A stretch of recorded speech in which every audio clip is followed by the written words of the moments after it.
Welcome to the ManTFup podcast. I'm Kimmy B. And Lenny. All right, so listen.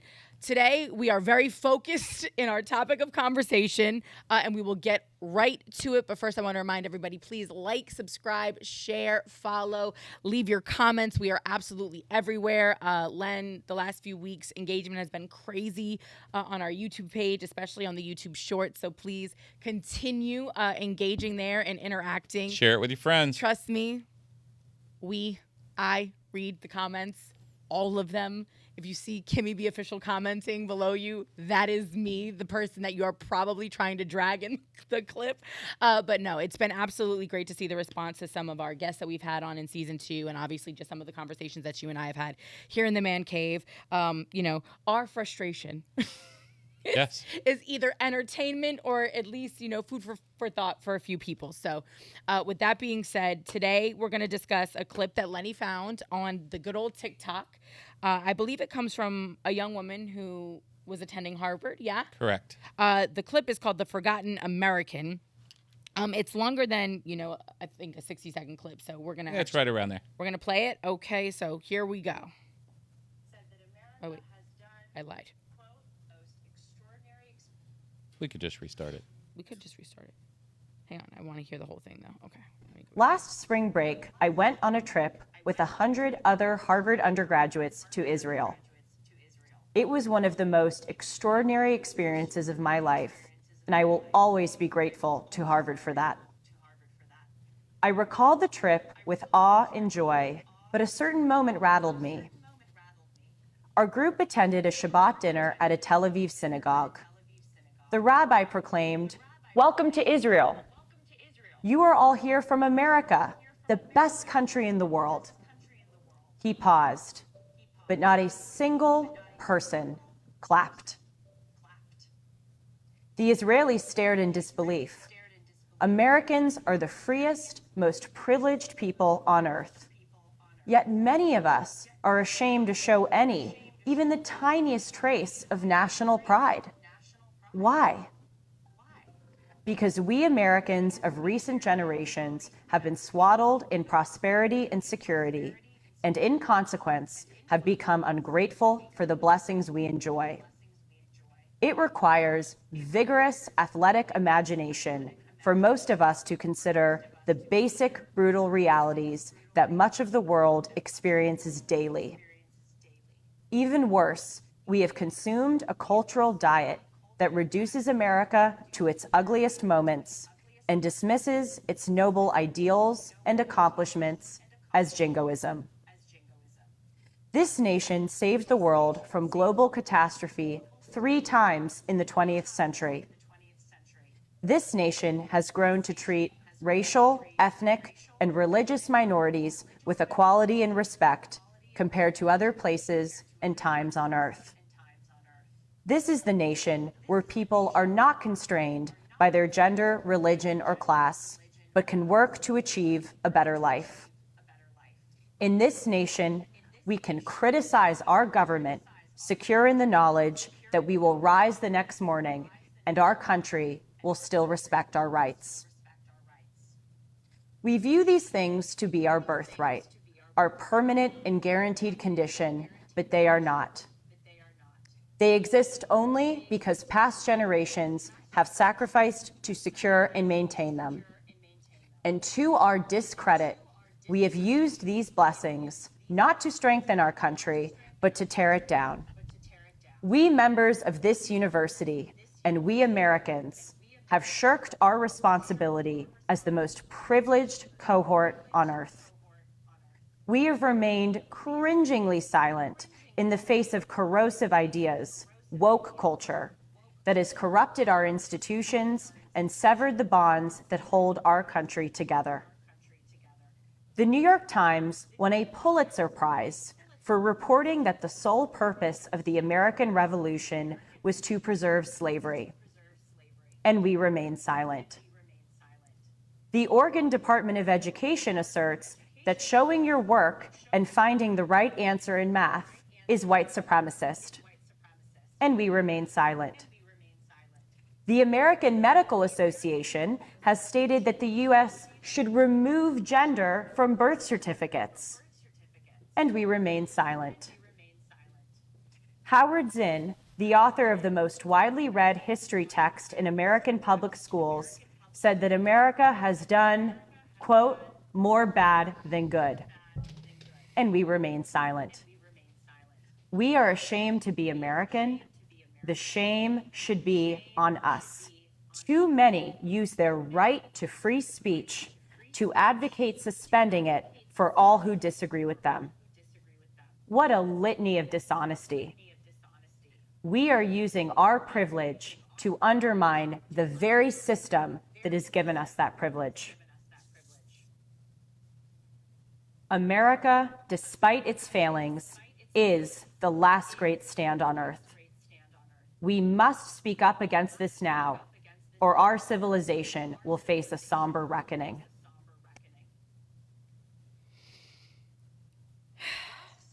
Lot to unpack there. A lot of facts, I think. Sure. There are, definitely some points that I wholeheartedly agree with her on. I'll start with the very beginning, her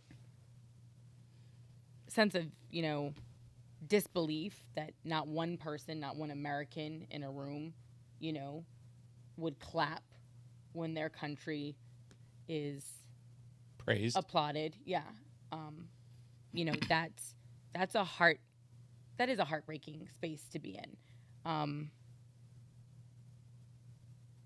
We talk about it a lot, Len, on this show, like about America and being proud to be American and what does that look like and what does that mean? And it's funny because in season 2, you and I have found more things to disagree on than definitely in season 1, and vehemently disagree. But I don't think that we disagree about being proud to call America home. No, I don't think we disagree about that. Okay. Now, you tell me what you agree with what this young woman said. I agree with most of what she said. Okay. I think there's real problems in this country that get ignored. And, I will agree with you to some extent that, yeah, everybody doesn't have the same opportunity or as easy an opportunity to be successful in this country, but everyone has the opportunity to be successful in this country. It's harder for some. Granted, that goes without saying. Yeah. But that's the way the world is. That's the way life is. Life is not perfect for everybody. Everybody has their struggles. I don't care what color, what ethnicity. I don't care about any of that. Everybody has their struggles. White people struggle too. So, it's really sad, and it goes back to the pussification of America. Okay? Our country is not the powerhouse it was. We're yes, we have the strongest military. We're the world leader. Nobody has ever thought about invading the United States because we're the United States, right? But where are we now? Where are we? We're divided. What's going to happen if somebody hits the beach? All these kids are going to go, oh, I'm sorry, don't hurt me. That's not America. America's a bunch of tough motherfuckers, and we've let generations, we're in our second generation of kids that are, fucking pansies.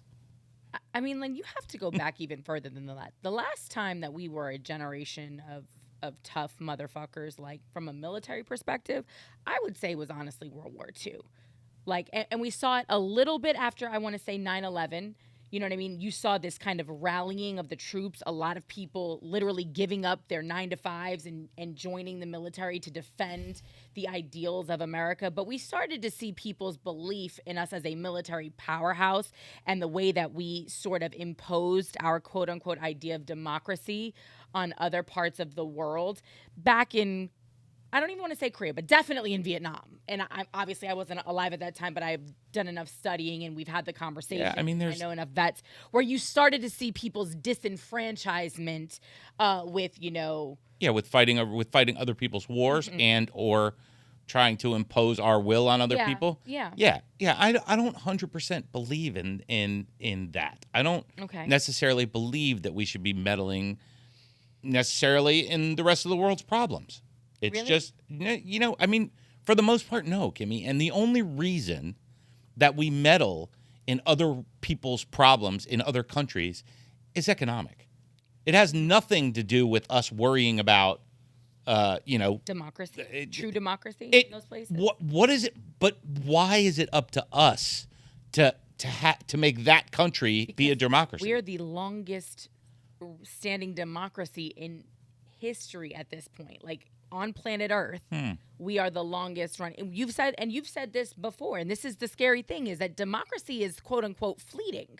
Like historically, it's been very difficult to maintain a true democratic state. Correct. Right? Correct. Because people get to fighting. And people are power hungry by nature. And that's right? great. And that being said, we need to preserve our democracy. I don't give a shit what they do in Iran or in Saudi Arabia or in North Korea or anywhere else. Okay, so with that being said, right, I think where my frustration comes from is that when I take what this young woman says at face value, right, if I take just the words, there's some things that I clearly will fundamentally disagree with her on. I don't think that woke culture is what is tearing us apart at the seams. It's part of it. Again, I made it myself a vow, ladies and gentlemen, that I'm not going to fight with Lenny today. No, it's for my own sanity and mental health. But listen, and everybody has a different opinion of woke culture. I get that, Len, but let me just finish what I was going to say with regard to that. When you talk about not caring about what happens in Iran and what happens in Venezuela or what happens in Nigeria or Rwanda or wherever else, what gets me going is that the people who say that in the very next breath will be the same ones to compare when somebody like me criticizes something about our country. They'll be the same ones to say, well, if you don't like it, leave. Go to Iran. Have you seen what's happening in Iran? They stone the gays in Iran. At least, you can be gay here and not be killed. And it's like, while you have a great point in what you're saying, right? I was born an American, and being born an American and having read the Constitution and having read our Bill of Rights and knowing how our forefathers laid things out, even though times were very different and things were a little murky and some people didn't constitute being actual human beings, I hold us to a higher standard. I don't ever want to be compared to that because we set out to be better than everybody when it came to equality, when it came to economic freedom, when it came to religious freedom, when it came to being able to speak openly and honestly against your government without fear of repercussion, without fear of being silenced. That is what this country is founded on. So when people sit here and compare us to other places with dictatorial governments, with, autocrats sitting at the helm, with people who would love to just silence any sort of opposition, I'm like, that's not even a fair comparison because they shouldn't even be in the same breath as us. Do you understand? And that is why people in those countries use us as, I hate to say it so, idealistically, but as the beacon of, we were always seen as the beacon at the top of the hill. This is what other countries fought for, other countries aspired to. That is still why throngs of immigrants are showing up on our shores on a daily basis. It's because they've heard the stories, absolutely, right? because they know better. What America is supposed to be, right? Like that is, we're just supposed to be fundamentally better. We're supposed to be, a country based in true equality, by the people, for the people, of the people. And I realized that even when it was written all those years ago, it wasn't true for all people. But when you think about it now in 2022, when we really have the ability to bring that document and all of those ideals to life for real, that is That is the standard that I hold us to. We may not have done it then. We may not have even been doing it 50 years ago. But we have the ability as a country to be that nation that we set out to be. You understand? That's the nation that I'm proud of. And I also feel like me being a patriot, me believing in this country is believing that we have the ability and potential to be all of those things. And until we are that, it is also my job as a patriot to call us out on the bullshit.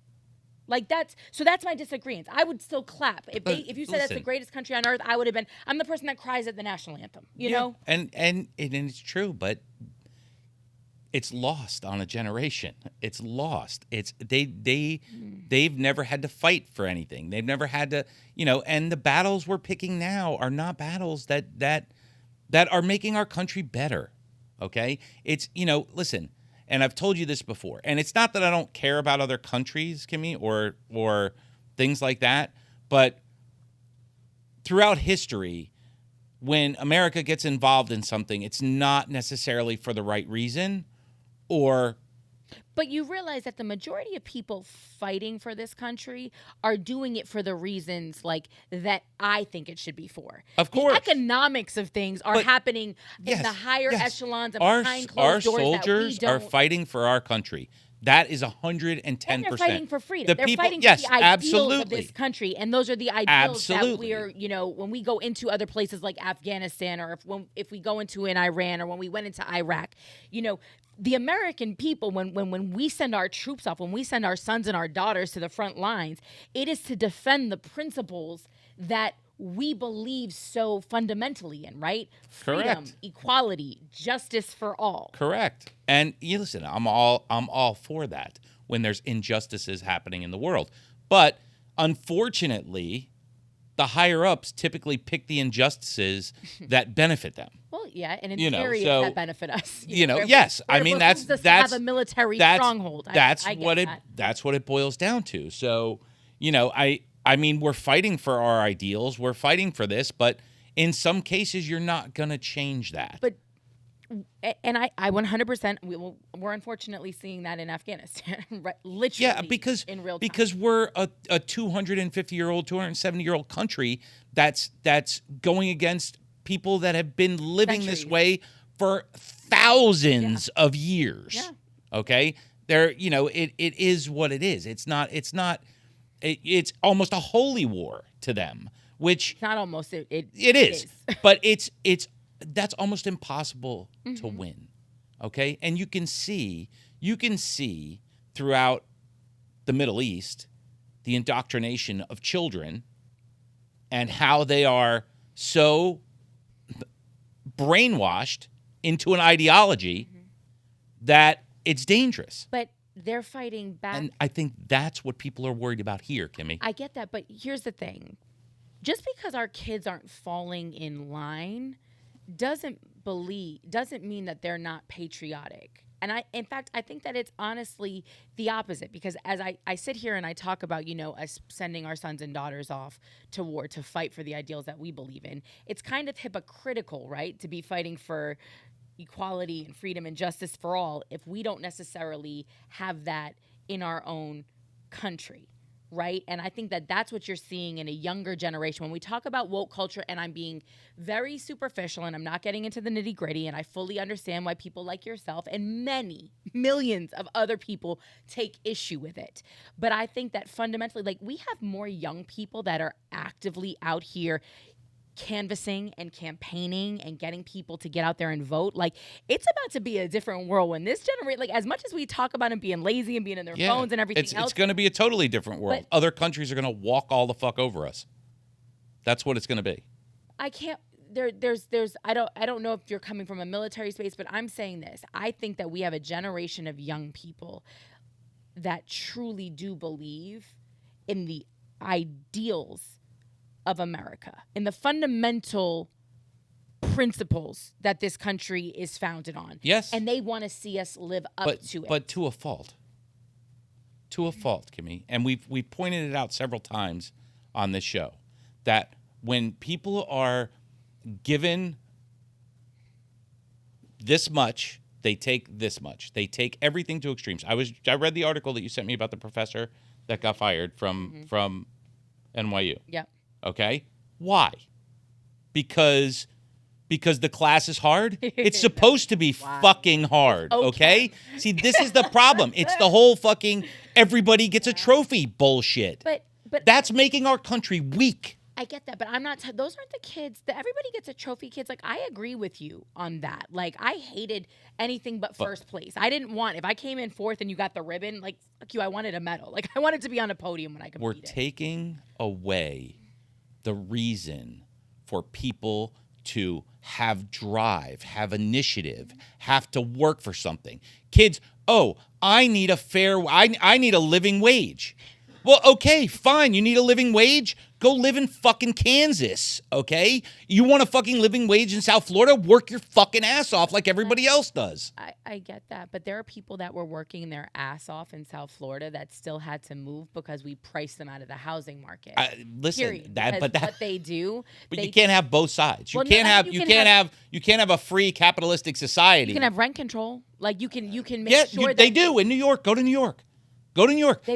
I heard there's a lot of vacancies in New York also because they all fucking moved here. You can try to shade New York. There's a lot of people that moved here that are going to take advantage of this state for its tax situation and still go back to New York. Okay, and still love life and that's there. fine. So that's cool. But that's fine. You know that the restaurants that you love and maybe you don't give a fuck because you don't go to South Beach or you don't hang out down there or whatever. But there are restaurants that are closing because they can't staff. There are hotels that can't get people to do the maintenance because and you think the staffing is because they don't have a place to live? They are moving. They did an entire Len, my man.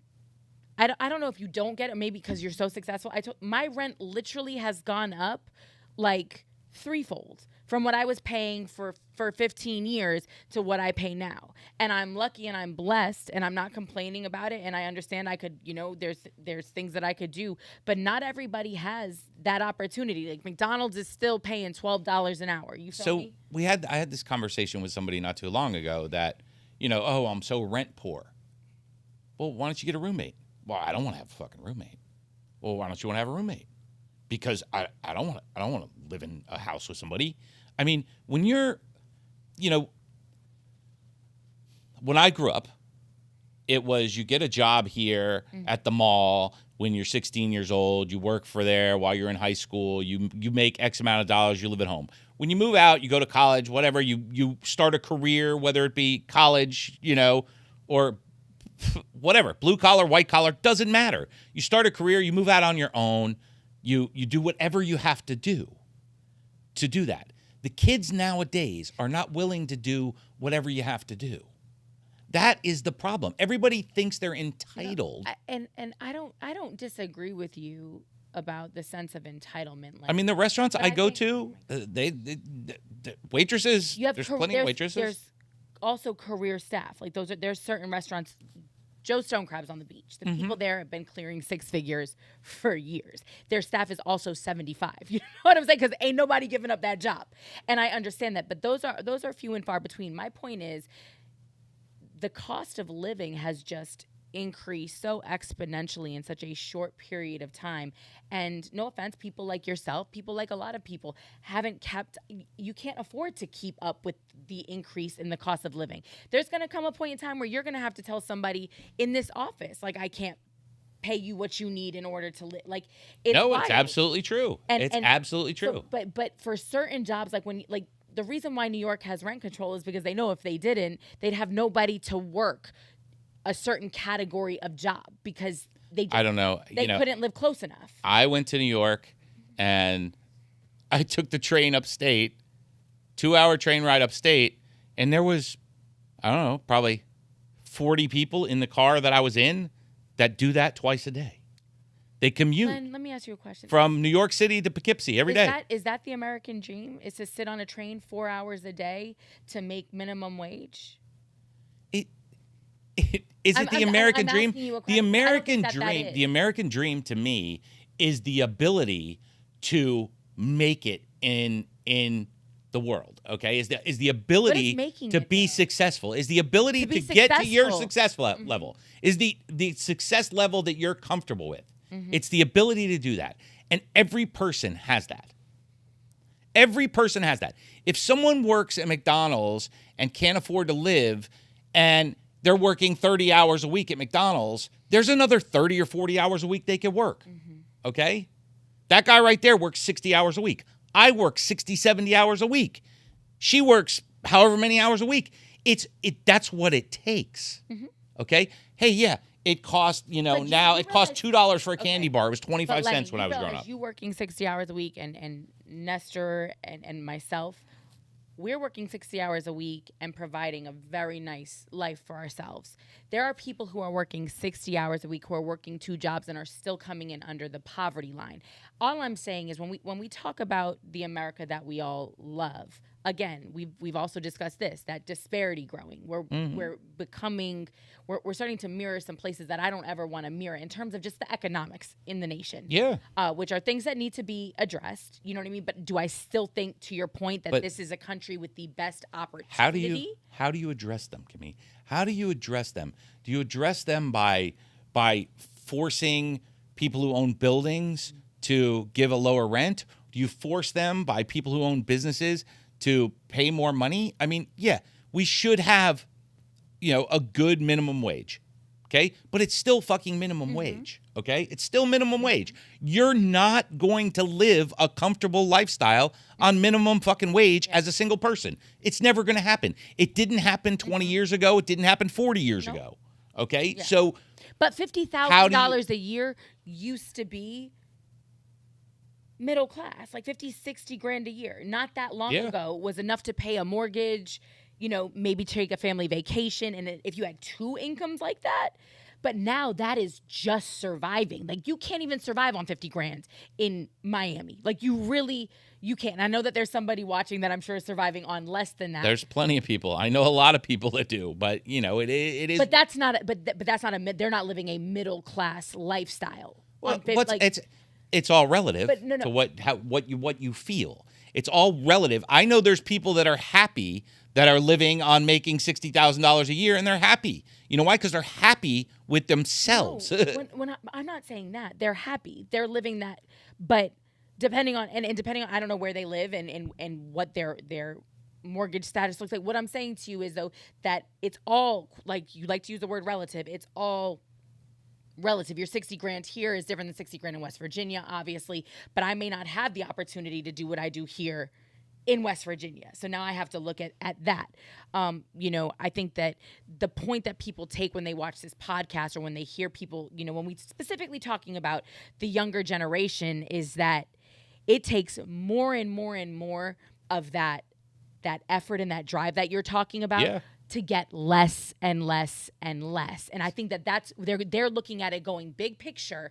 What are we going to be working 120 hours a week to be making 40 grand a year? Like, that's not even maintainable. People can't work that way. Burnout is legitimate. We all bust our ass, and if you listen, this has been since the 50s, since the unions, the auto workers unions, all these things, all of this stuff has snowballed, and it really started hitting in the 80s and 90s as companies had to pull out of here because they couldn't sustain what they promised in the 50s. It was unrealistic to think that, people could have pensions, that these companies could continue to pay it through the 50s. Now, mind you, this also goes to, now we have a bunch of spoiled brat generations, which caused the manufacturers to move out of this country because they can't get American workers to work for $25 an hour in Michigan. Also being willing to pay more for American-made goods. Like, I feel like everything in this country, like, we enjoy disagreeing. Like, that is the bigger point. Like, so when we talk about even patriotism, to go back to how this whole conversation started, right? Here's a woman who has an idea of what patriotism looks like, right? The forgotten American, the forgotten America. And so while you sit here and you say we have a generation of pansies and the pussification of America, I can also turn around and look at it and go, these are kids who can't wait to get out there and exercise their right to vote and are fighting for equality. And again, are fighting to be, I think, fundamentally the country that we set out to be, or that we wrote that we wanted to be 270, years ago. So there's just different ways of looking at it. And again, the question is, how do you get to the middle. But I think that it's one of those situations where, I mean, but what are the most important issues facing this country, Kimmy, in your opinion? in my opinion, What are the most important issues facing this country, in your opinion, or in a woke culture's opinion? It's not. I mean, that's not your opinion, but I mean, I would say education. I would say true, equality. And I would also, I would think in terms of, I don't want to say reevaluating some of our systems, but when we talk about, I think that prison reform is definitely up there. Like, but whether it's I don't want to use the term social justice because I think there's so many facets to that. But when you look at the prison industrial complex, when you look at how a lot of the laws are written in our country, it's privatized. Do you know what I mean? It's privatized, but also these laws, like even when we talk about weed, you saw President Biden, made a statement about basically pardoning anybody on a federal weed charge. No, that was not what he said, but it was close. But it's not anybody on a federal recharge. It's anybody who was convicted of possession of less than an ounce of marijuana on a federal weed charge. Okay. That's no one. Okay. That's zero. Okay. You know that, right? But I would like. Well, first of all, there have been. This is really a state issue because it's the same thing. Like states have legalized the federal government. No, I get that, but what my point is, do you know why weed became an issue in the first place? Hippies and black people, hippies and the Black Panthers. Like legitimately, like we have President Nixon on record in the late 60s, early 70s, discussing ways in which to curb the counterculture movement, the hippies, and to control, like, I don't want to call it radical. Do you know when weed was banned in the United States? When it was banned? Yeah, when weed was made illegal in the United States. In the 60s? Nope. When?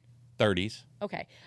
But the laws, so you have those laws, but I'm talking about federal laws and the laws that have led to the Rockefeller laws, the laws that have led to 80s. Literally massive people. Reagan that's the Rockefeller laws with Coke. What I'm saying, it started, Len, do you want me to pull up the audio of Nixon talking about it? No, it's always been a problem since the 30s. And heroin was a problem in the 30s with jazz artists. Heroin was already gone, but yeah.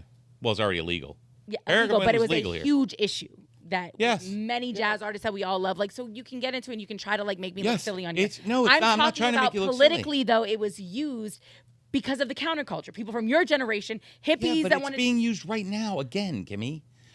This is being used today politically. I'm not today. But I'm talking about. But it was used 60 years ago, Len. Yeah.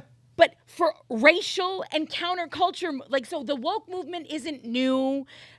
Again, issues with equality, not new. I love that we continue to make this about what we're fighting about. We've been fighting for these things. We've been fighting about these things for decades, for your generation. Mm-hmm. The generation before you was fighting for it. Mm-hmm. So none of this is new. So why is it all of a sudden tearing us apart at the seams 60 years later? Do we just have nothing left to get mad about? People on the left side have been fighting for the same shit for 60 years. Or more. Yeah, but it's not just all people on the left.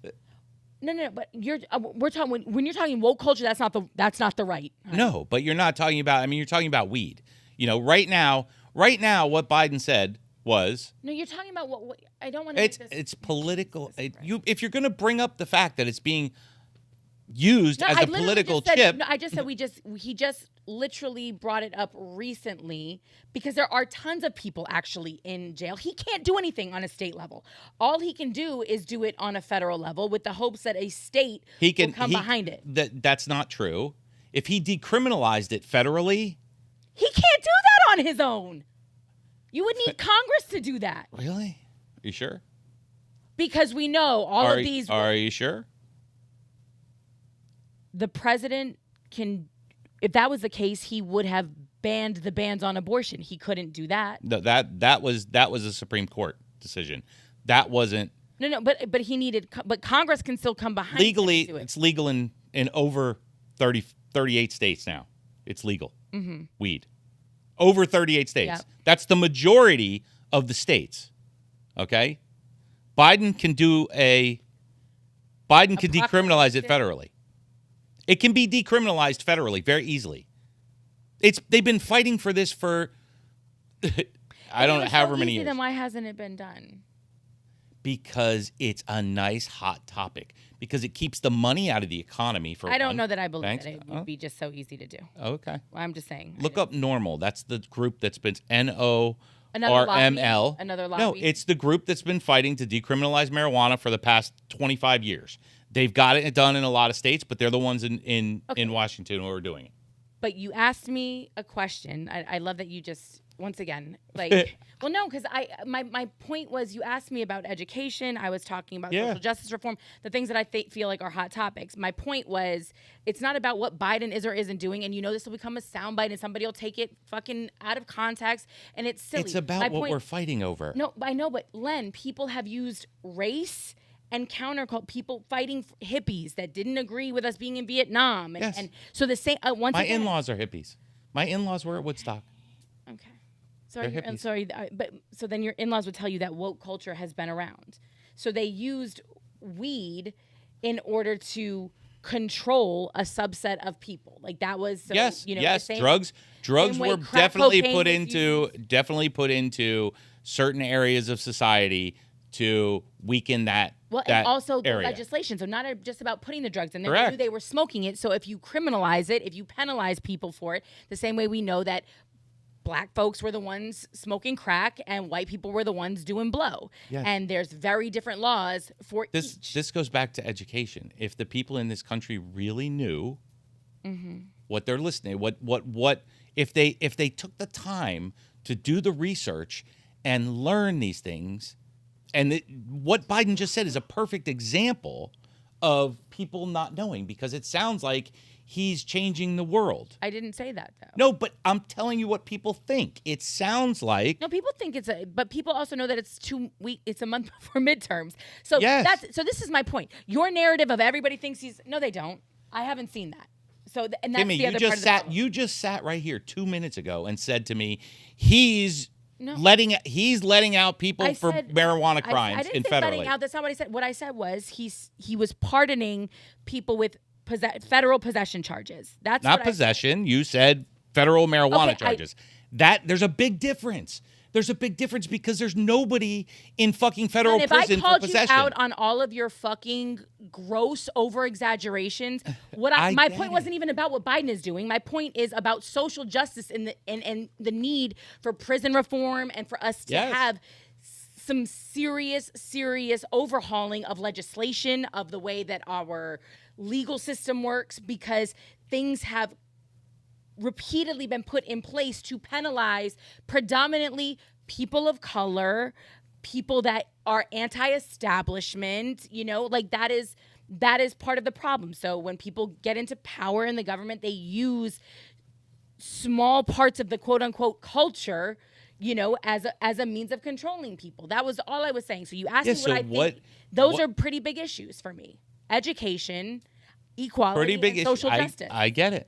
I get it. And then you also have the shit that's in our food. I mean, you could talk about healthcare. There's reasons why. Is there anything in this country that's going to change the direction we're on? And when we talk about woke culture, has there always been people fighting for social injustice? Yes. Mm-hmm. Is it taken to an extreme? Yes. There was a I don't want to get into the clips, but people are taking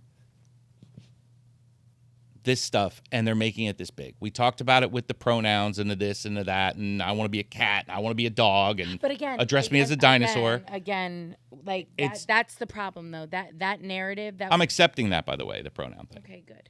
Oh. Mine are my pronouns are fucking asshole. Just so everybody knows. Okay, well, those aren't real pronouns, but cool. You can put that Whatever. in your bio and you'll be great. But that's another comparison. That's like comparing the U.S. to Iran and saying, oh, but we're better off than there. Like when you do that with the pronouns and you say, I want to be a cat, or we're not even talking about the same species. my man. Like, that's just. But that's what people are doing with it. No, but. That's what people are doing with it, But Kimmy. again, that narrative, though, makes it seem so ridiculous. And to the people that are just fighting to be accepted for who they are. Do you think our country is in good shape right now? Forget about racism. Forget about any of that bullshit. Do you think our country is in good shape strength-wise in the world? No, I don't. In the world? No, I don't, because we had a bunch of people So that laid do you siege to like our the Capitol democracy that building. we live in? I do like the democracy that way. Okay. Do you want that democracy to continue? Yeah, but it's not woke culture that's out here literally No, attacking democracy. it's the people not paying attention to the big picture and fighting over, I want to be called a cat. No, see, or, they don't make enough money to live in the bougie neighborhood. They don't make enough money to live in the projects anymore. I Like don't know. there aren't even projects to live in because of gentrification. Really? Like, There's plenty of hoods. There's plenty of hoods. There's plenty of places to live. Do you know how quickly those affordable hoods are evaporating right here in our very own backyard? Mm-hmm.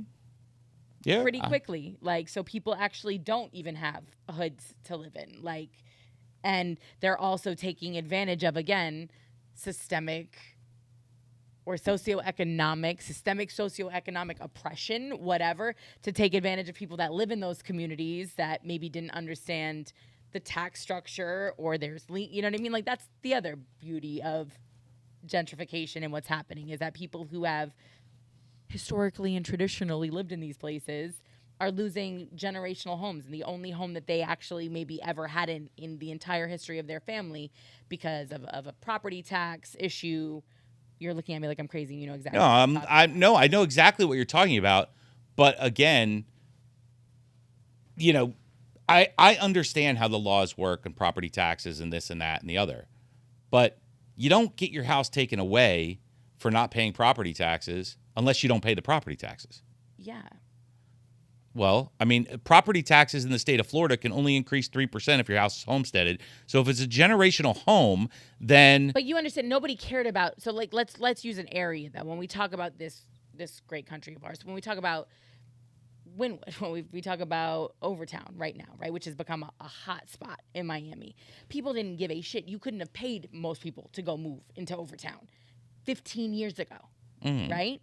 But there were folks who owned generational homes there. Maybe they'd been willed to somebody, left to somebody didn't know. Developer comes in, he sees what's on the horizon, says, I'm going to give you XYZ for this. Somebody says, nah, like, it's worth more. Developer says, okay. Goes down to the county clerk's office or wherever, does a little research, there's a lien on this property, right? Like, nobody gave a shit prior to, because it was in Overtown and nobody cared. Now, you have somebody who's completely unaware and maybe now owes 10 years of back property tax, unfortunately, right? And can't come up with 30 grand. That's, I get an overreach. It's probably not, it wouldn't have been that, but even 10 grand. There are some people who can't bail themselves out of jail for $300. I get it. You know what I'm saying? So now the developer who knew they were lowballing anyway, gets it for even cheaper because he says, I'll pay the property taxes. But again, but that also goes back to education, Len, right? Yes, and yes. not knowing That's how the system works. That's the biggest problem in this country, right? Because if we're trained on useful information, if we're educated with useful things and taught about property tax or the importance of paying Uncle Sam every year, whatever the case may be, then maybe this doesn't happen to already disenfranchised people. But it's just this continuous kind of, it's like being whack-a-mole. Like, that's what it kind of reminds me of. It's like you have, communities that kind of, no matter how much treading water they do, somebody comes back and just goes, Rose and Jack on the Titanic. Never let go. And he sinks to the bottom of the ocean. And it's shitty. It's part of capitalism. It's part of America. I get all of those things. But again, when you ask me what I think the biggest issues are, it is cyclical. There are some very systemic, issues in this nation that go back to the beginning of, this great country of ours. But do I still think that we have the potential to be everything we set out to be? 1,000%. Am I fearful, Len? Yeah, I'm definitely fearful because I do feel like we're at we're at a tipping point. And I don't know, have we ever been? I mean, I'm sure we were here in the Civil War, which this woman thinks was not over slavery. That wasn't the Civil War she was talking about. It was the Revolutionary War. No, she said the Civil War was fought. No, She said the New York she Times. said the Revolutionary War. Did she say the Revolutionary War? Yes, she did. Oh, okay. Which is why she said it's a joke. Oh, okay. Because it wasn't fought over slavery. But that's fine. The Civil War might have been. Okay. I mean, The Civil War might have been. I didn't. The Revolutionary War was Then not. I didn't hear her properly, so I apologize. Yeah. I was going to be like, no, the Civil War was actually fought over Yeah. It was. the institution of slavery. Like that is exactly what it was fought over people Okay. wanting to keep this way of life and not wanting to give up this way of life. Mm-hmm. You can say it was over slavery. You can say it was over anything. It was, the world in general, Kimmy, has been dominated by the most powerful people forever. That's how the world works. That's how since the beginning of man, since Mesopotamia, which is as far back as our history is going, has been the way it is. Mesopotamia conquered these people, conquered these people, conquered these people. And then they were conquered. And so on, and so on, and so on. Mm-hmm.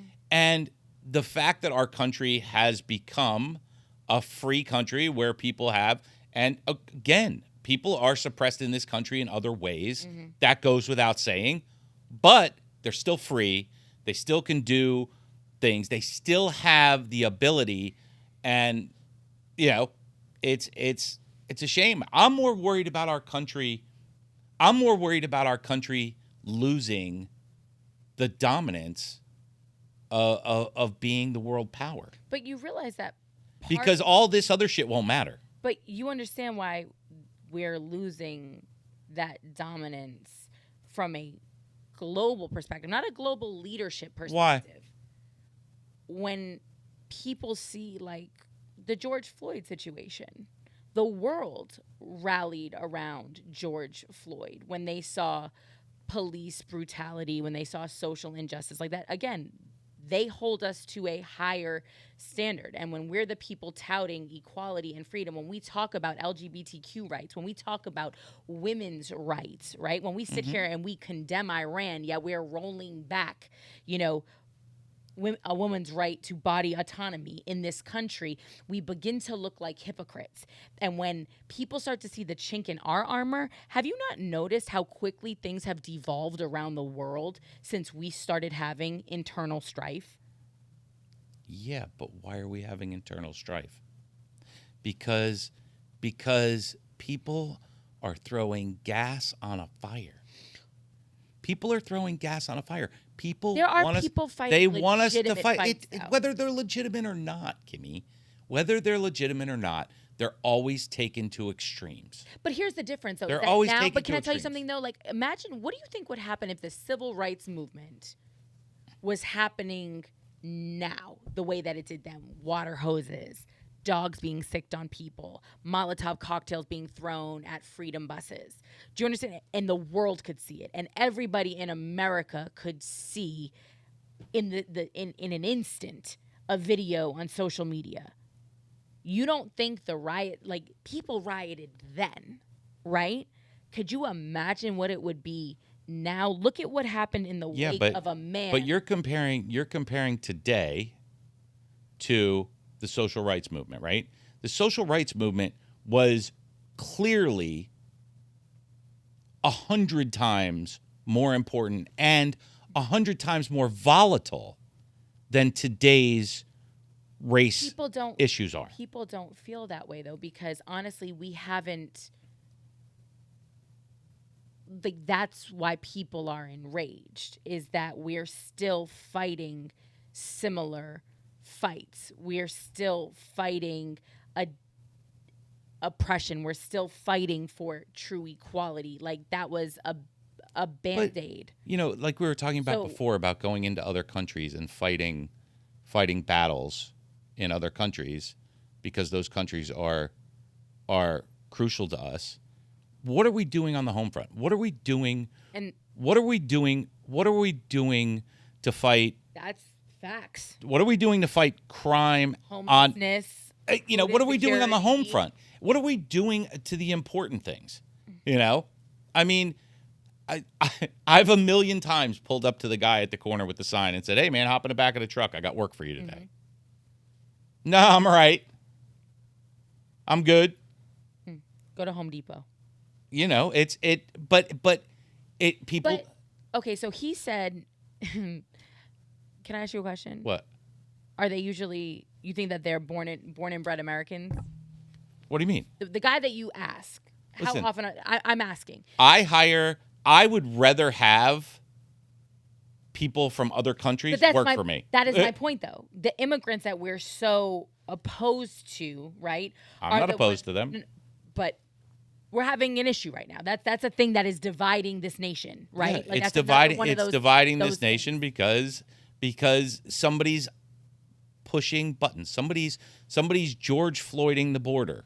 Somebody's putting out on social media all of these things. Okay, if immigration, and listen, it's happening because people from other countries are being lied to and told, "Hey, go there, they'll let you in. Go there, they'll let you in." You know, it's like it's a snowball, and somebody started this snowball rolling. And again, while we're sitting here on this couch talking about this, China and Russia are trying to come up with a new world currency. Which, if you take the dollar out of world currency, it's done. It's done. It's a peso. If the rest of the world switches their currency to a real backed currency, the dollar becomes a peso. Putin also can't get his own people to fight for him, right? Listen, I get what you're saying, but China's not in that same boat. Well, because China is a dictatorship. That Yeah, forces and the Russia people to has fight for all the minerals. So the bottom line is the two of them are together. I would say South America's got some minerals. I would say Africa's got some minerals. I would say there's also another reason why they're invading Ukraine, and it's got nothing to do with their gas line. We also discussed that. Like, so they may think they have all the minerals, but there's still some other places that clearly have some shit that they want that they're now trying to conquer, which again takes us back to World War II. The point is, which is why we have to. We're insert Americans, and the country is being undermined. But, and nobody gives a shit but you because they realize- only care about what they see on social media. But you're worried about that. But then you also have China coming in and buying up our farmland that is also located right next to our military. Let bases. me tell you how I feel about that. If the United States was as balanced and strong as it was 30 years ago, nobody would give two shits because nobody's coming here and taking anything out of the United States. How are they going to collect on their debt? You know, we owe China however many trillions of dollars. How are they going to collect it? They can't collect it. Yeah, okay, you guys own Yosemite. Yeah, but- big fucking deal. You can't take it with you. You can't stop us from going there. All they have is dirt.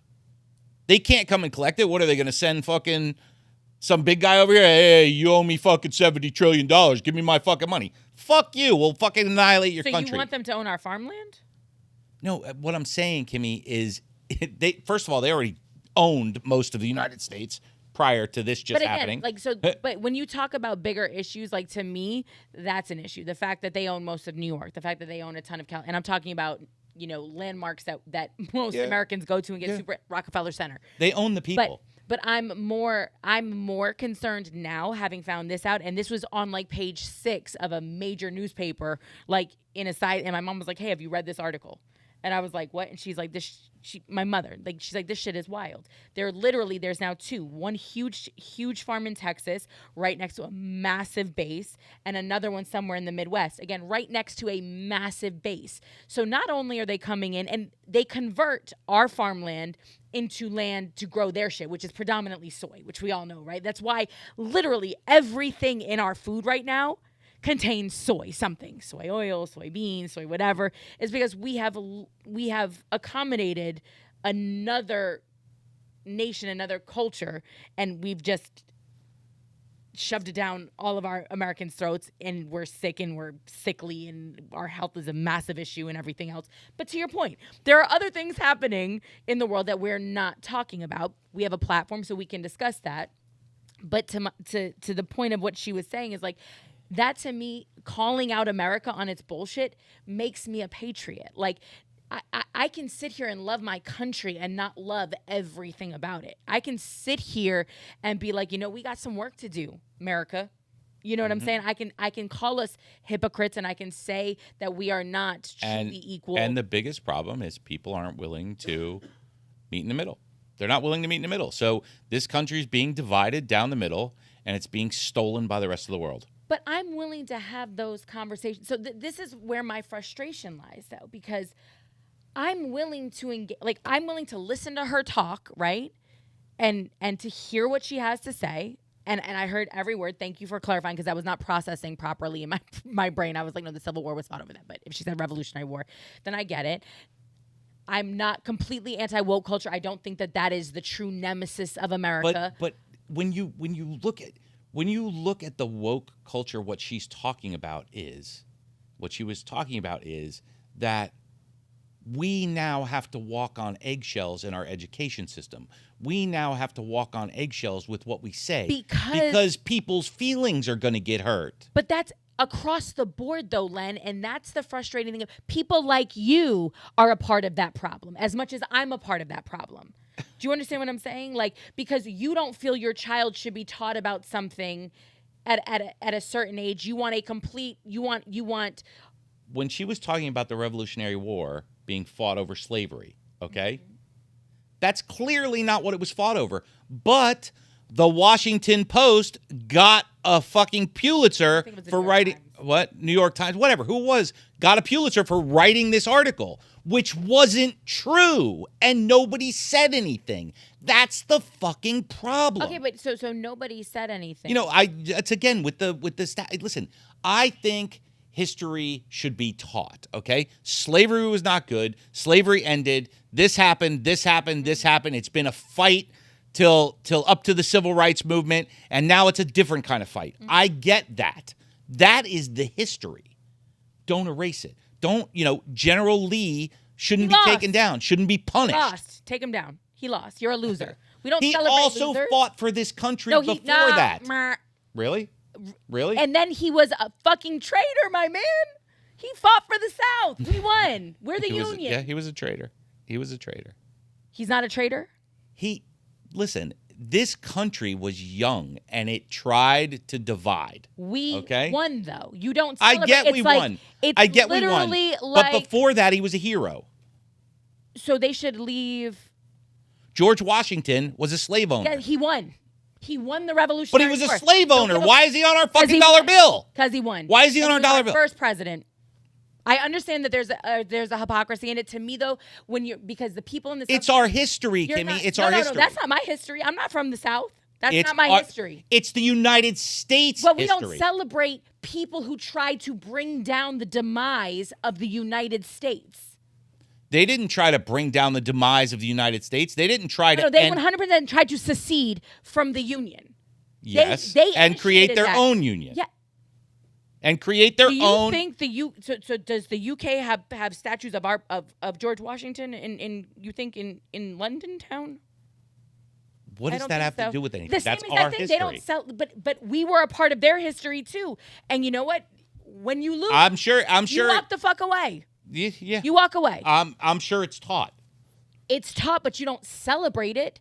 And on top of that, that's a celebration of the enslavement of a large portion of our population. So I'm not saying get rid of it. I think that there should be an antebellum South Museum. I think you should put all of those pieces somewhere. And if people want to go and learn about it, do they need to be up in every town square throughout the South? Absolutely not. And if that's hurting the people that are paying taxes in those communities, if that is a constant reminder of the oppression of people up until not that long ago, then yeah, because, that guy represents things that we're still fighting against today. And so does Ponce de Leon. And so does everyone else in history. Christopher Columbus. Everyone else in history everyone else in history has been out for themselves. And we don't celebrate, it's Indigenous People Day. Yeah, yesterday was Columbus Day. It was Indigenous People Day.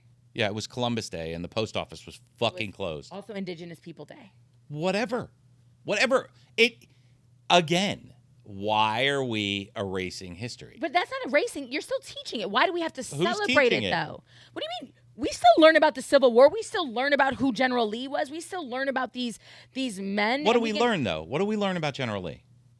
That he led the Confederate Army. And what did he do before that? He was a general in the South. He was a general for the Union. Mm-hmm. And then he decided to be a traitor. When you try to everybody throws that traitor thing around so easy. It was a secession. Len, if tomorrow Texas tried to leave the United States of America, would you not feel that that was traitorous? I don't know. It's getting right now to the point where every state's out for themselves. Okay, so it doesn't make it right. So then are you a true patriot? Because that doesn't sound very patriotic to me if you're willing to justify any state trying to cut itself off and be its own entity.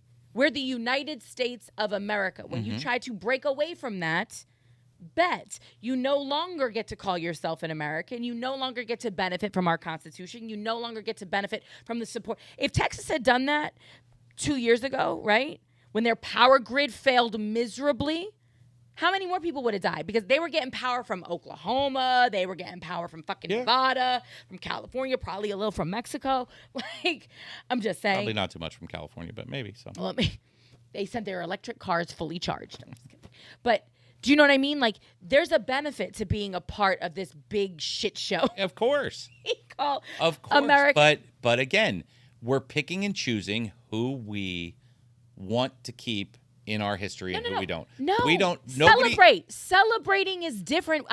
Statue is not celebrating. We don't celebrate Benedict. It most definitely is. It is paying homage. That is exactly what a statue is. It's honoring someone. We don't honor people that are dishonorable with statues. That is literally in direct contradiction to what a statue is for. Does Benedict Arnold have a statue? Do we have statues of King George hanging around the United States of America? Is there one in the Capitol? Somewhere. He's not sitting at 1600 Pennsylvania Avenue. He certainly isn't in fucking Massachusetts. We ain't got one in Boston. Trust me. So how can we pick and choose which presidents we can want and not want? You know, Hollywood changed all the I can't. Wait a minute. I can't.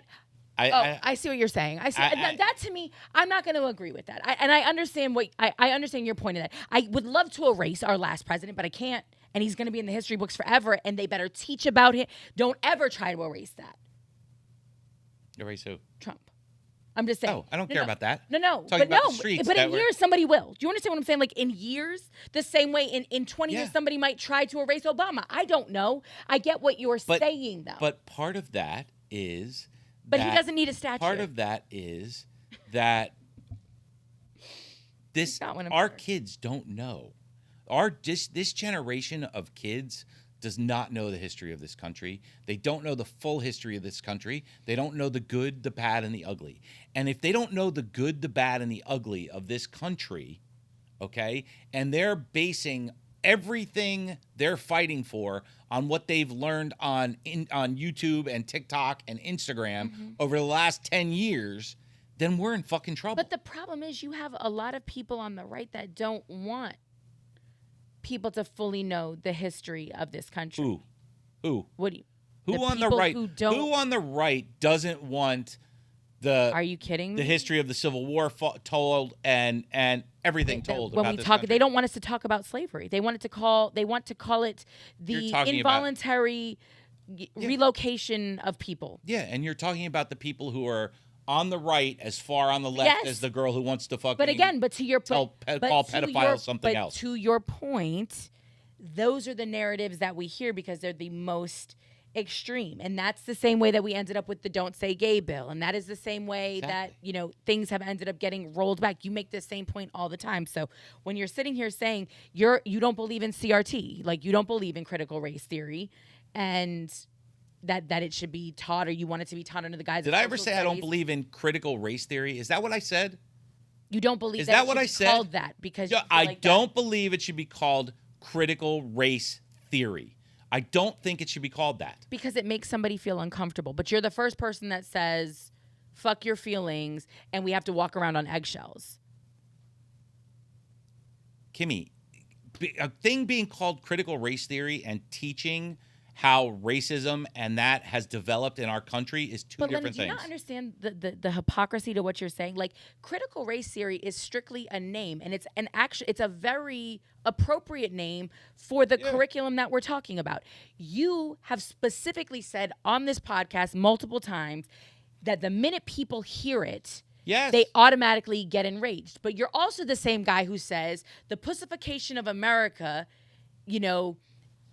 is a pervasive problem, and it started with the fact that people are walking around on eggshells because everybody gets butthurt over everything. Literally, that's what you've said. Yep. So that goes for the people who are outraged by the name critical race theory.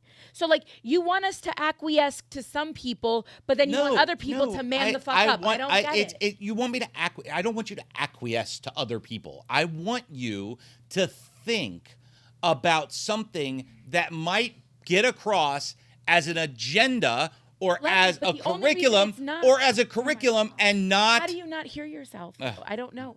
But I don't care what it's called. It doesn't matter to me. No, but you said, okay. I'm just, you've said numerous times. Yes, I've said it numerous times. I've said it numerous times because I say to you, and this is, you always put it as me, okay? But I'm telling you, and I've told you before, I know why people supported Trump. I get it.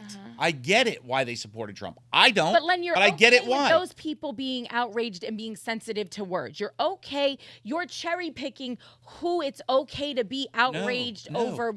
No, it's not okay for them to be outraged about it. Okay? Okay. It's wrong. It's wrong for people to label things that they deliberately know is going to cause outrage. You know that's this isn't deliberate. It's what it's called in law school. Oh my God. Len, it's what it's called in law. It's literally the most academically appropriate way to word it. All right. The fact that people get outraged by it is, again, because you have folks taking it and spinning a narrative that is not true to what it actually is. Okay, and that's fine. And if you didn't call that, they wouldn't have the ammunition to spin that narrative, right?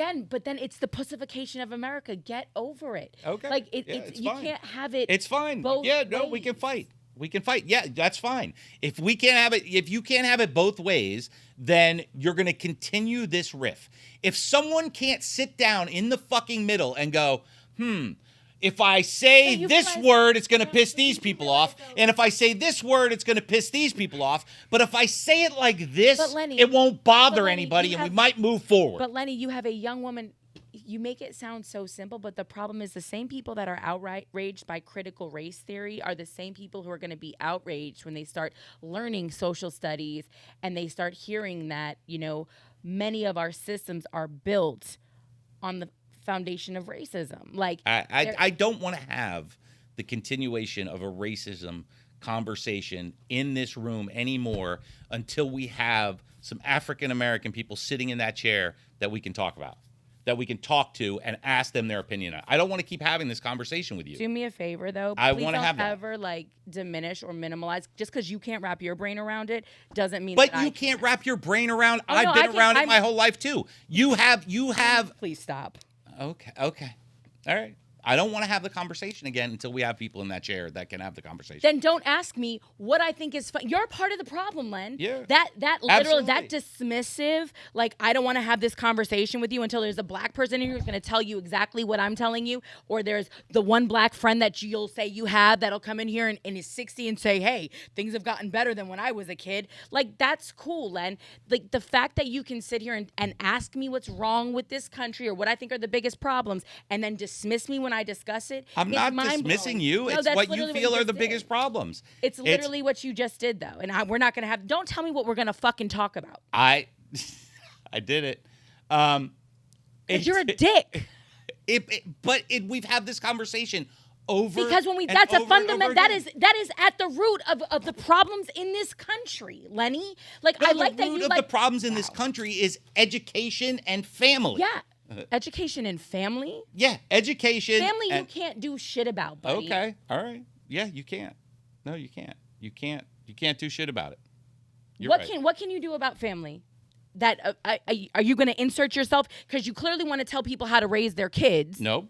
I just feel how I should raise my kids, and I think there's a lot of people that feel the same way. 100%. But then you're in control of your family. Do you want the government? Like, I can't control your family, right? Mm-hmm. Like, so whatever you want to see from the family nucleus, like, I don't have any control over that. Because if I start talking about what I think about the family, you're going to tell me you don't have kids.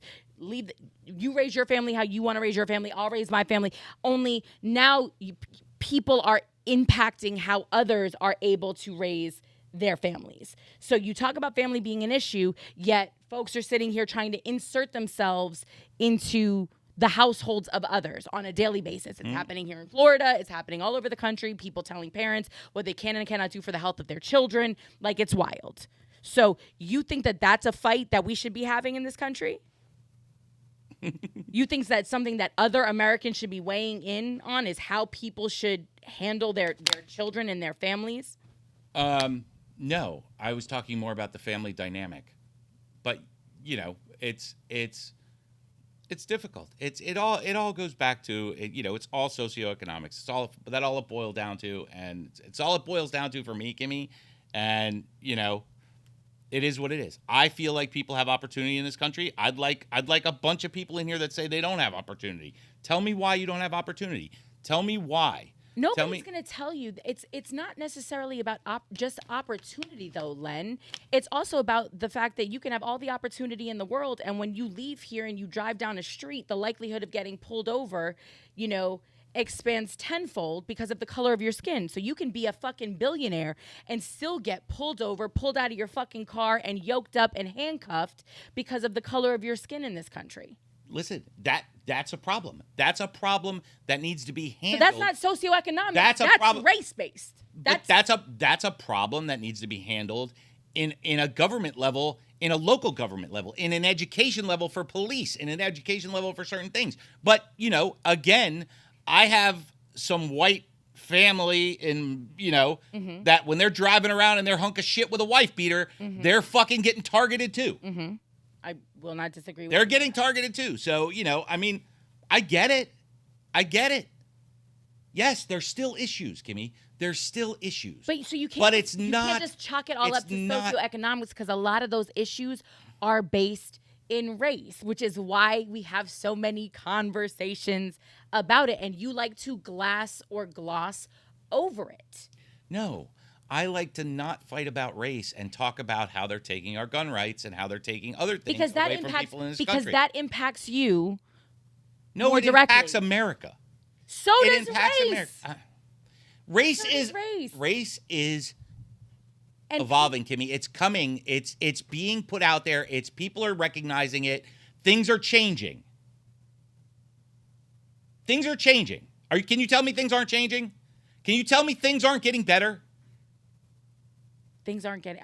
I can't speak to the. Can you tell me that things are not getting better? I mean, I know that you can speak clearly that they're suppressed. Why can't you speak clearly that they're getting better? I can't sit there because I can't tell you what it feels like to walk through, like, if there's fundamental shifts in the balance as far as things getting better. I know we are still actively fighting for actual equality on many fronts. Is the goal to convince every person in this country that everybody is equal? Is that the goal? Because that's a task that's very hard to do. That's a task that's very hard to do. You know what I would honestly like? Honestly, I would just like for us to stop bullshitting ourselves. The beauty of America is, right? You have the freedom to be whoever the fuck you want to be. So if you're a racist, just own that shit. What I'm frustrated with is this whole argument of, where'd all these gay people come from? Where'd all these racist people come from? Bitch, they've always been here. What are you talking about? Like, that's where we're at now, is that we're just more vocal about things, right? So I wish that people would own it a little bit more. And there's folks that just won't own the fact that they operate from a place of bias. That's a lot of people. You know what I'm saying? And I think that would be a step in the right direction. There's people out there that won't acknowledge that racism exists in this country. And honestly, Len, part of your argument lends to that narrative. When you constantly go back to the socioeconomic thing, right? Like, that is true. A lot of it is socioeconomics. But unfortunately, many of the people who are disenfranchised by socioeconomics are people of color. Like, and I get that there's tons of poor white people. I will never say that there are not. We know that. We know that. But when we're talking about racism and how it plays into socioeconomics, and when we're talking about the color of people's skin, and to Nestor's point, I would love for us to get to a place where we're not checking boxes, right? Like Nestor said that to us, and Nestor is Venezuelan. Nestor was like, yo, I still can't wrap my brain around why when you come here, it's, when you're filling out a job application or whatever, like the check white, check black, check, like, why do we operate in that space? Like, if you're doing a blind taste test, right? Or if you're doing a blind hiring, like, who cares what color the person is? Why do we need to know this? So again, that goes back to what happened. I don't know. When did we start using the phrase African American? 15 years ago? 20 years ago? 15 years ago?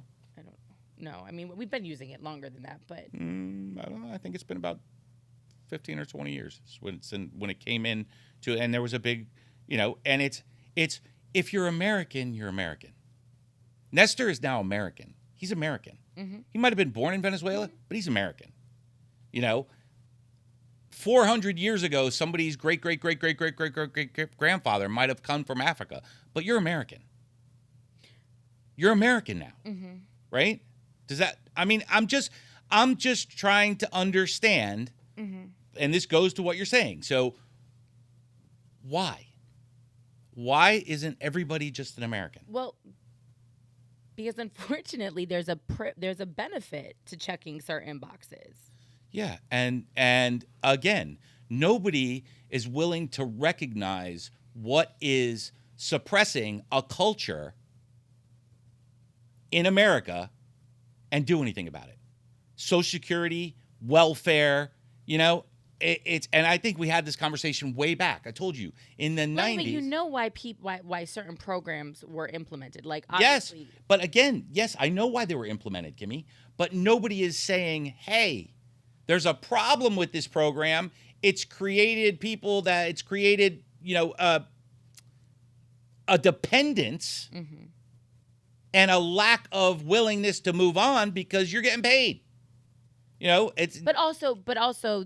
Then it goes back to education, and we historically fucked with the education in communities of color in order to maintain the status quo. Like, this goes back prior to Jim Crow. This goes back to Reconstruction, like, because people understood that education equaled opportunity. Yes. Right. So why are we not trying to fix the actual problems in this country? Because people why are we not saying, hey, inequality. You want welfare to raise this child? No problem. We'll give you enough money to raise this child as long as you continue your education and you get a job and you do this. Can you admit, can you admit this? And this isn't about you, because I can admit it as a white woman.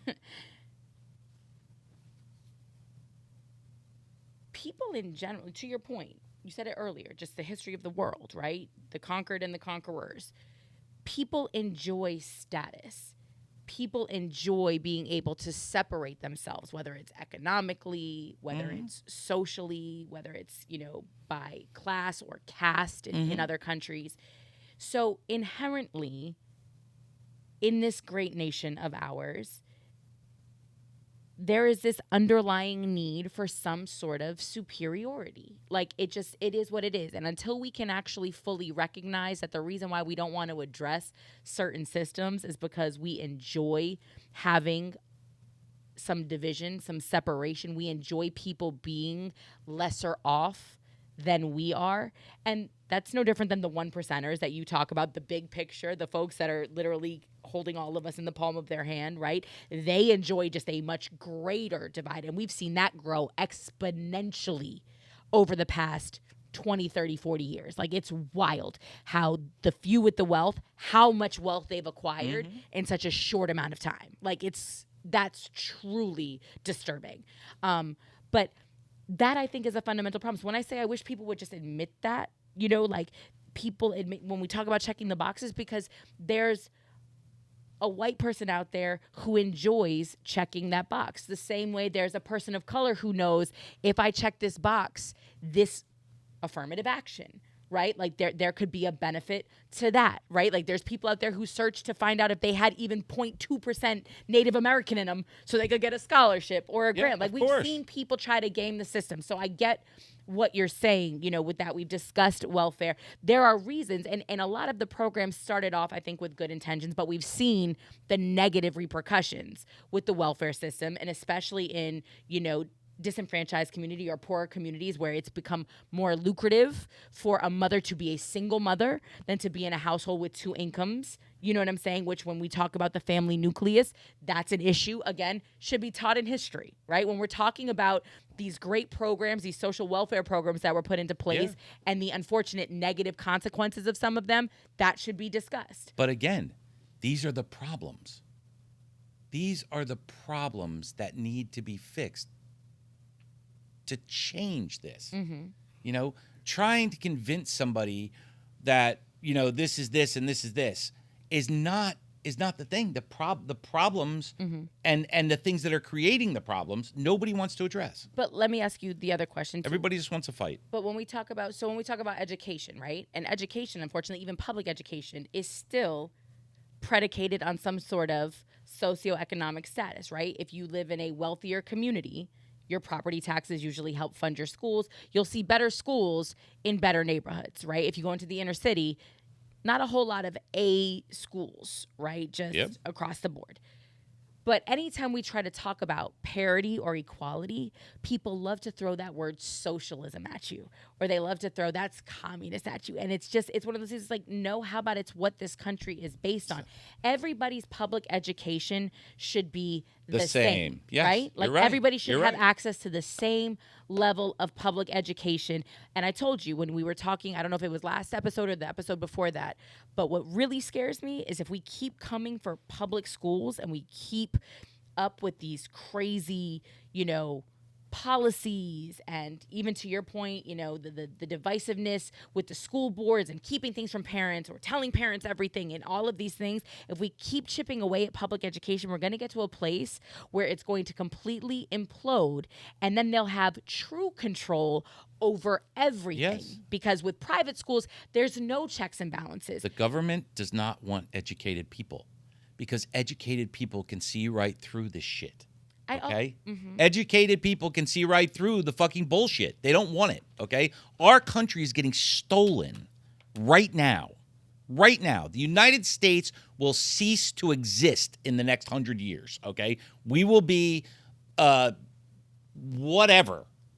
A dictatorship, communist. We'll be something other than what we are in the next 100 years if people don't wake the fuck up and see what's going on in this country. But do you realize, though, that there are people out there claiming to be patriots? Like, again, and I'm not coming for people on the right, but I'm trying to understand the thought process, right? These people who don't want. I'm talking about book banning. I'm talking about certain narratives in schools and things of that nature, right? Like, I got a book for you. So when read. We talk about democracy, when we talk about education, I love the policy of being able to opt your kids out of things that maybe you don't agree with or whatever. But what scares me even more is that while the government doesn't want educated people, unfortunately, the divisiveness amongst the people is clouding their vision, and they're slowly chipping away at that last true medium of parity. And what happens is when we end up with no public education, it's both sides, Kimmy. No, it's both sides. It's both sides. It's both sides. How? Like, I'm not trying to be confrontational. I'm really trying. No, but it's both sides. It's both, and they both have valid points. Okay. But I don't see how the. I mean, I remember when they put the lottery in state of Florida. Okay, all that money was supposed to go to education. How come we have such a shitty school system in South Florida? How come? You know how much money that fucking lottery's made? Where the fuck did the money go? Does anybody ask? Does anybody care? Does anybody look? No. We're just going to fight over the fact that, this book in 8th grade has two boys kissing, or this has, some other bullshit. But that to me is I guess, so thank you for using that as an example, as part of the point is that this is the last. I don't want to call it the last stand because obviously there's other things. Gun rights are huge. Listen, when I went to school, there was nothing wrong with it. There was nothing wrong with the books that were in the library when I went to school. There was nothing wrong with history. I learned about history. I learned about the Civil War. I learned about slavery. I learned about all that stuff in elementary school. Mm-hmm. I learned who the presidents were. I learned all that stuff in elementary school. What was wrong with school then? I don't know that anything was wrong with it, but can we expand on it though? Like, why? Can it become what? Can it become Michael wants to become Michelle? Does it have to become that? Or can it just be about educating our kids? Why is that always, that's such an extreme narrative? Like that to me is why is it extreme? Because like how many schools are they're not dedicating entire curriculums to gender dysmorphia. Like it's literally whether or not a child who's experiencing that has a safe outlet in a school where they can go and they can have that conversation. What are the statistics of school kids, elementary level school kids in the United States that have gender dysmorphia? I don't know. I'm curious. I'm curious what the number of kids is. Okay, but again, it's not being taught in a curriculum. It's literally whether or not... I understand. But we went, before I mentioned in Afghanistan, the kids are indoctrinated into things and beliefs at a very young age. So again, I went to school. I learned history of the United States. I learned math. I learned social studies. I learned geography. I learned so much shit in elementary school. The world evolves, though, and changes. And now this is a part of culture. The same way gay people have existed for all of civilization. All right, right? So you believe it should be in... No, I didn't say that. What I said was, you're changing it. It's not a part of curriculum, and you're making it sound like it is. The conversation about this, and this is all it has to do with, is whether or not kids can actually express that part of themselves in a safe space with their teachers. Like, that's literally what the fight is. Like, is teachers being able to engage in that conversation. It's not putting it in a textbook. It's not, now whether or not that happens later on in sex education, that's a different situation. That's high school. That's high school. That belongs in high school. Okay, but is it okay in high school? Yeah, I think it should be okay in high school. But I've never even heard about it, but we talk about this all the time. It's this extreme narrative that people just make up and spin that has girls in Harvard feeling like nobody's proud to be American. Let me just ask you this. Let's just say we went back to the time of dinosaurs when I went to elementary school, which was clearly the 70s. Okay? You were really going back to the time of dinosaurs. No, clearly the 70s. What if we took our 70s curriculum, which taught all the history of the United States and all the history and all the math and science and physical education and art and music, and just put that back in our fucking schools and started teaching our fucking kids again, so that when you ask a kindergartner who was the first president of the United States, they say George Washington. Yeah. Now, if you ask a fucking 20-year-old who was the fucking first president of the United States, they're like, I don't know, Ben Franklin. I mean, where did that fucking come from? Where did that? Well, also, where did we lose it? Their retention. I can't imagine that they're not teaching who the first president of the United States is, Len. I just think that says more about the amount of pills our kids are on and some other things. That's part of it too. Also, but when you base your education system funding on how well a kid scores on a fucking test, then you're not teaching the kids anything. But you do realize that your generation, though, like, and you're part of like that cultural sexual revolution of that time is a part of the reason why these things are now coming up in conversation, because that generation helped break down walls and helped bring an entire new community to the forefront of conversation. You had the Stonewall riots. You had, predominantly transgender, women out here fighting. Like, it was still illegal at that time. I'm just saying, where we're at in 2022 is a direct cause and effect of the things Yeah. that people were fighting for in the 60s, in the 70s, in the 80s. So while there's some negative backlash to it, it's like you've created a new generation that is just more free thinking and more open and more accepting. And I realize that it's changed very quickly, and that's difficult for some But people they're to not process. being educated, Kimmy. They're not being educated. The problem with people But the today problem is is they because- believe some bullshit that they see here that has zero background, and they don't But research it's also it. because They don't parents- look into it. But it's also because parents now want to be the teachers. Like there was a time when we didn't necessarily fight. You would hear about a book banning or a book burning somewhere in the Bible Belt, maybe somewhere in the Midwest. You know, Huck Finn is banned this, whatever it was, something crazy, right? Mm-hmm. Lord of the Flies. It was nowhere as mass appeal as it is in 2022, this anti-establishment on both sides, and like parents wanting to tell teachers, the people that have paid to be educated, this is the career that they've chosen. It's imagine walking into a nail shop and telling a nail tech how to do nails. Imagine me walking onto your construction site or into your garage and trying to tell you how to fix your Hemi engine, Potcat, Bobcat, whatever the fuck you drive. Hellcat. Do you know what I'm saying? Like, you look at me like I was a fucking idiot. And this is literally what parents around America, across America, are doing right now. Walking into student council meetings, walking into PTA meetings, walking into school board meetings, and telling the people who have dedicated their entire lives to educating our children for poverty wages how to do their jobs. This is I think that's a little bit of a stretch, because I think it's not how to do their jobs, it's what is being taught. that's how to do their job. No, that's not how to do their job. That's not how to do their job, because a teacher could be a great teacher and teach a fucked up curriculum. But that's okay? not they don't The teachers don't create the curriculum though. That's coming from somewhere else. But the parent only sees the curriculum. Do you understand what I'm saying? The parent is getting what's being taught.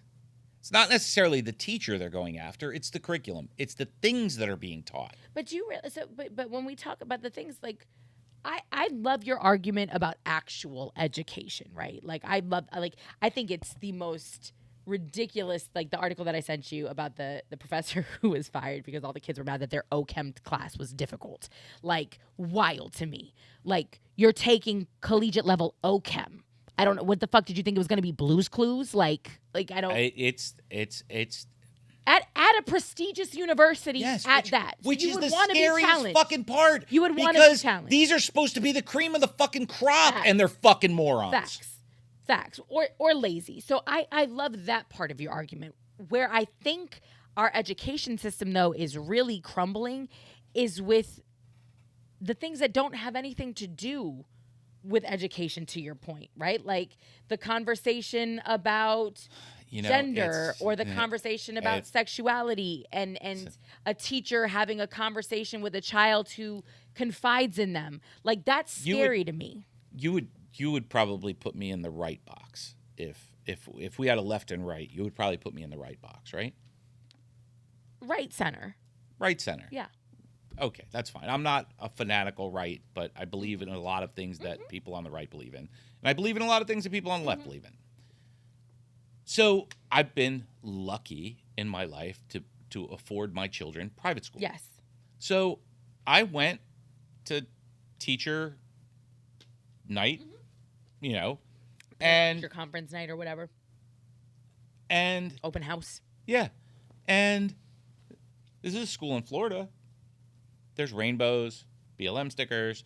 There's all kinds of stuff in the school. I like that school. It doesn't bother me at all. But the other thing is, my kids don't think anything of it. They're not hung up on this issue. They don't think about it. They don't think about any of that stuff. And I don't understand why our public school system can't be the same. But I don't think that it's the kids. I think it's the parents who are against those things and don't want that idea. Like, let me ask you a question. How many parents do you think at my private school are staunch Republicans? There's a lot of them. There's a lot of Trump supporters at my private school. Okay? They're both sides. Nobody says dick about it because our kids are learning. Yeah. Our kids are being taught these things. They're being taught, they're being given an education. They never had to study for some bubble test in 3rd fucking grade that's all about who the fuck knows what. Yeah. They learned fucking history. Yeah. They learned things. They learned. And do they not have to take like the standardized? Fuck they don't no. have to take the FCAT and stuff like that? Really? No, they got an education. That's okay. Okay? That's incredible. They got an education. It's, and it's a shame that that's not available for everyone in this country, and it's done on purpose. And the fight about all the other bullshit is only being put out there as a smokescreen for something for us to argue about. Because truly, if our kids were getting educated, nobody would give 2 fucks what the teacher had on the board. But also your kids, it wouldn't even be, I don't want to say that it wouldn't even be a conversation, but your kids, well, whatever your narrative is at home, are also exposed to the other side. So they can find, I think, a happy medium somewhere in the middle. I encourage my kids to do whatever they want to do, be whoever they want to be, believe whatever they want to believe. But do not believe it without researching. Facts. Do not believe it without fucking educating yourself on it. It's that fucking simple. If you want to be, who knows what, I don't give 2 shits. I'm happy for you. But do it for the right reasons with the right fucking, backup. That's all. That's all I want. That's all I want. And I think most parents really just want their kids to get an education, and they're not getting it. And the problem is the parents didn't get the education. Well, I won't disagree with you there. And I also, I think we agree on things sometimes. Wow, I haven't heard that in all of season 2. No. But I say that I think that it is a small number of very loud people. And unfortunately, that small number of very loud people, they don't just want their kids to be educated. They want to have control over what their kids are learning. And that's a very scary place. We could, what is there, fucking 60 public schools in Dade County? 60 public elementary schools, maybe more, 100? Let's say 200. Yeah. Let's make one of them for this left kooks and one of them for the right kooks and make the rest of them for the normal people. Got you. Okay? Got you. Yeah. Here, this is a school that's whitewashed for you guys who are worried about this. This is a school that's painted in rainbow colors for you guys who are worried about this. And this is the school for everybody else, the other fucking 90% of the people. But do you see what you said, though, about your kid's private school, right? Like, at the end of the day, it all kind of comes full circle because parents who are parenting, and I'm not saying that you guys are better parents than other parents because there's incredible parents across the socioeconomic spectrum, right? But parents who know that they have a presence and know that they, I think, have the relationship and the dynamic with their children where they can have conversations aren't worried about their kids being indoctrinated by a sticker on a wall. Do you understand what I'm saying? Like by a teacher wearing, a rainbow pin on their shirt. Yeah. That's not scary to them. That's not fearful. They don't feel that their power is being taken away. And that to me that's such a beautiful place to operate from because I know that there are people there. But look at the fight this way, okay? And this thing that our kids are so involved in now, this is, how they, it boggles my mind that my kids don't even realize what they have in their hand because they only consider it social media or talking to their friends. So the fact that all the pronoun, this, that, has become such a hot issue on social media that it's influencing our young kids. And I sent you that other article, that other thing, that it's influencing our other kids.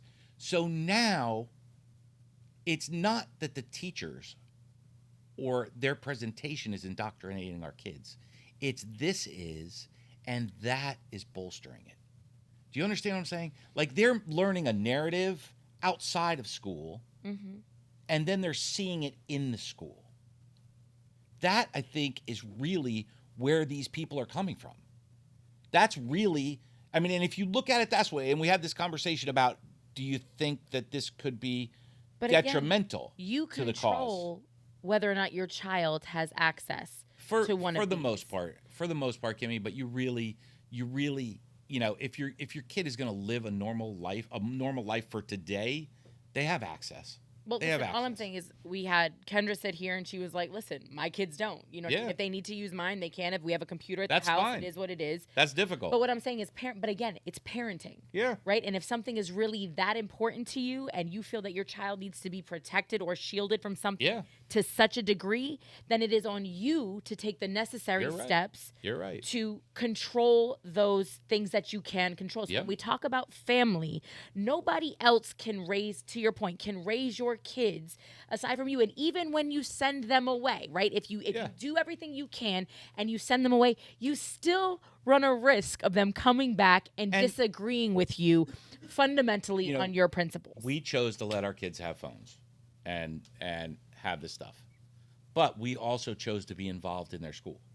And that's you guys so, are great parents. But you know, people will give their kid a phone. I mean, I walk in the morning, I see kids and friggin' toddlers like fucking scrolling in fucking. There are kids that can design. I'm like video games at 5. I'm like, really? It's like, you know, where is your kid ever gonna run? Is your kid ever gonna do anything? But to bring it But back, those people, if you're gonna let your kids be exposed to this stuff, you need to be involved in their life to see where they're going. But unfortunately, there are some people who don't want to have the conversation, who fundamentally disagree with certain lifestyles. You know, again, to your point, Len, we don't live in a utopian society. So there's a reason why people like me continue to fight for certain communities. There's a reason people like me continue to, you know, sound the alarm that we're not fully equal, because there are individuals out there who are fighting against that, right? We have seen a rise in people who, you know, are marching in Charlottesville, little I don't even want to call them waspy, but, you know, bunch of white dudes in chinos and topsiders with their torches talking about we won't be replaced. You know what I'm saying? Like, it is very real that there are people out there. You mentioned earlier that you just wanted people to own it. They're just owning it. Can I tell you something, though? I would rather see, but that has to make the other folks aware, because the way that those people are owning it, I'm talking about the people that are still sitting here going, there's no racism in America. Like, what do you mean? Did you not see the people in Charlottesville with the torches? I don't understand. Maybe they didn't, because it didn't come across their feed. but do you understand what I'm saying? So you can't deny certain things. Like, you don't get plausible deniability in 2022 anymore in this country. To your point, we don't live in a utopian society. I don't think everything will ever be perfect. That doesn't make me un-American, Len. It doesn't make me unpatriotic. It doesn't make me hate my country because I call it out on its bullshit. In fact, I think it makes me more American than some of the people who are willing to turn a blind eye to the bullshit and the things that we can fix and the things that go against the fundamental principles of this country. Read the fucking Constitution, guys. Read the Bill of Rights. Read the Declaration of Independence, right? Like, get a feel for what, again, I get part of it we stole from the Iroquois tribe. At the time when it was written, black men were 3/5 the human. It was a combination of a bunch of things. When you read those words, though, Lenny, they're inspiring, bro. Who wouldn't want to be the country in those papers? Yeah, right? You better read them, because they're getting erased. But do you understand my point? Yeah. So when we talk about, when she says that we've forgotten, I haven't forgotten, and I don't think that some of these kids have forgotten or take it for granted. Just because you disagree and just because you call your country out on its bullshit doesn't mean you don't love America. Now, if you sit for the national anthem, and I'm not talking about football players. I'm not talking about protesting. That's not what I'm talking about. Because there's a difference, and they were told by military to take a knee, and I don't want that to be misconstrued. Like, if you don't know the words to your national anthem, if you don't give a fuck about the Pledge of Allegiance, you know what I mean? There's if plenty you're of kids sitting who there don't, I'm sure. burning, That to me is sad. That's a problem. Whether you're an atheist, whether you're, Islamic, we say in God, in God we trust. Like that is what it is. One nation under God, indivisible, with liberty and justice for all. It's not going nowhere. And as a person on like left, right, whatever, it's the words, say it. I would love to see prayer, moment of silence, moment of meditation. I don't care what it is. If you want to bring that back into schools, just a minute for somebody to close their eyes, take a power nap. I don't care, but I think a minute of reflection would be great for kids. Does it have to be called a moment of prayer? I don't think so. No. You know what I'm saying? Moment of silence. But a moment of silence just to reflect and do with this time what you will. And as a parent, that's on you then to tell your kid, this is when you pray. Pray to have a great day. Yeah. Or this is when you meditate. Or this is when you pray to Allah or whatever the case may be. Could schools have non-denominational worship centers in them? I wouldn't even be mad at that. If you have a kid who's Islamic and needs to pray 5 times a day, he should be able to do that in his public school. We are a nation free of religious prejudice, right? Or we're supposed to be. Yeah, we are. But it doesn't have to be a chapel. No. You know what I'm saying? It doesn't have to be a mosque. It doesn't have to be a temple. classroom. Just it could be a classroom faces east. If you need a moment for whatever the case may be, here you go, Johnny, Jimmy, Karen, Kelly, Kamisha, Chin, I don't care. Everybody come on in. Like, I wish we could get to that place because that place to me is more reflective of the words in that document that make this country that beacon of hope that people, thousands, millions of people every day. We had people from Cuba rolling through Hurricane Ian, my man. Like, do you not understand? Yeah, they got a good wind. Literally, they got a good win. People died. But, like, do you understand what you have to be living through? To Nestor's point before, like, the people that work in your office were both saying that. They were like, when you come from where we come and you get here, like, what? Is there some bullshit? Yes, but are you kidding me? Nestor said he went to Nigeria, and when he went back to Venezuela, he was literally kissing the ground he was standing on. You know what I mean? I believe it. Because when you have something to compare it to, and unfortunately, we don't get to travel enough as a people to see the other things. We're seeing it in Iran right now. The young girl, 22 years old, who was stoned to death because she didn't have her hijab on, right? Properly. So yeah, are we in a better place? Do we have so much to be grateful for? Of course we do. Is this the greatest country on earth? Yes. Are we going through some shit? We sure are. We sure are. And there's nothing wrong with saying that because if you can't, what is that? Isn't that the first step of like fucking, like when you're an addict, it's like recovery. Yeah. You've got to be able to admit your addiction. Hi, my name's Lynn. I'm an alcoholic. You know what I'm saying? Hi, I'm Kimmy B. We're American. We got some problems. Like if every American pretty much could what it just is. step up and say that, we might actually make a little headway. Like it's not perfect. We're a fucked up country, but we're trying. But just because you call your country out doesn't mean you don't love it. In fact, I think that no, but now if you're saying I fucking hate this country, like that's a different and that's a different and there is kids saying that 1,000%. there is kids saying that 1,000%. and it's just the patriotism that needs to be, and yeah, it is to the rest of the world we look like spoiled fucking brats. We're spoiled fucking brats. That's it. All right, we need to wrap this up. I told Nestor it was going to be. Yeah. This was a great 30-minute episode.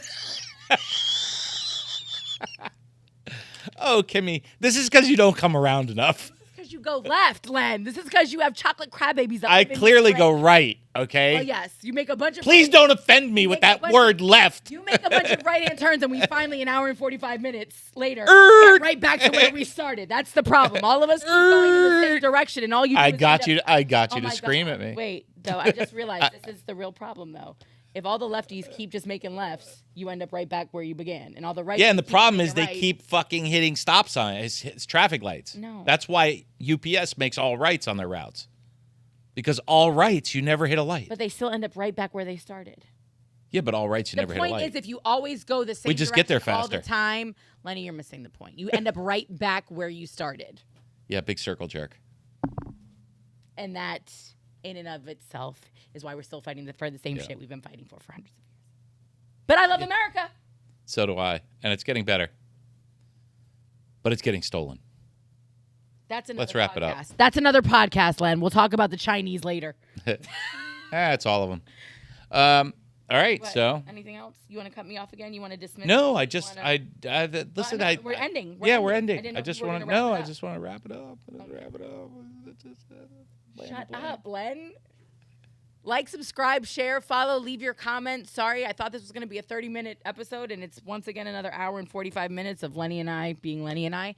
But we appreciate you tuning in. Please, please, please comment. If you have any ideas for guests, if you'd like to be a guest, slide in Lenny's DMs. He's been very active lately on the TikTok and on the YouTube. So, you know, you may be talking to him. If you're getting comments from @ManTFup TV, it might be the Lenster himself. Yes. You never know. Yes. It's highly aggressive. That's where I comment. I don't comment from my page, so.